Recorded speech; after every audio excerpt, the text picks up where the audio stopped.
Hey, so we're dividing decimals here by a whole number, and we're going to use the standard algorithm or the traditional algorithm.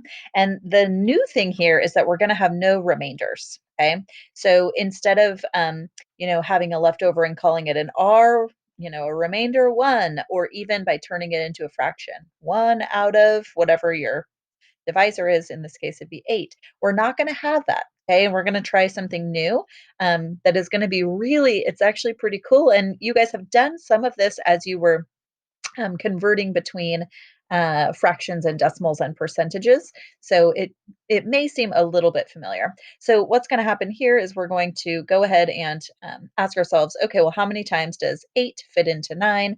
And it fits in one time. So we say, okay, I'm going to shout it from the rooftops. I'll put it up top. 8 times 1, it got me 8, right? Or it fit one time, which is 8. We subtract, we get 1. We're going to drop down what we haven't yet used. But there's something happening here that we've missed, right? Before we get down to dropping down this 6, we kind of hopped over something. And the thing we hopped over with this was this decimal. So what we're going to do is we're going to just plop it right up top, right above where it started. Um, and that way we can kind of just pretend like it's not there, right? We've done the action with it.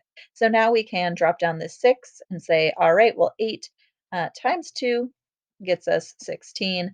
And so, boop, we're going to have no remainders here. Okay. Boop.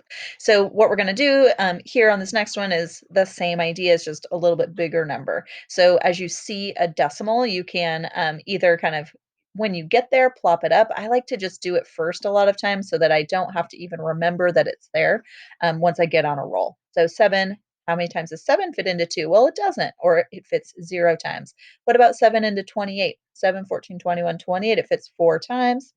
And it is 28, right? So we're going to say, well, 28, the 2 didn't show up. All right.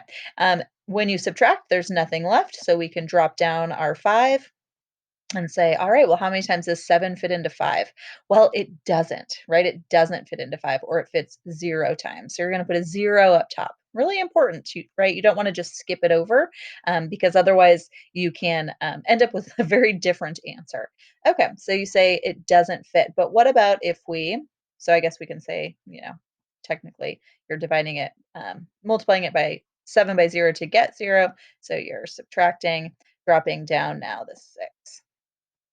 So 7 times what gets you 56? Well, 7 times 8 gets you 56, and it fits perfectly. So there's no remainders.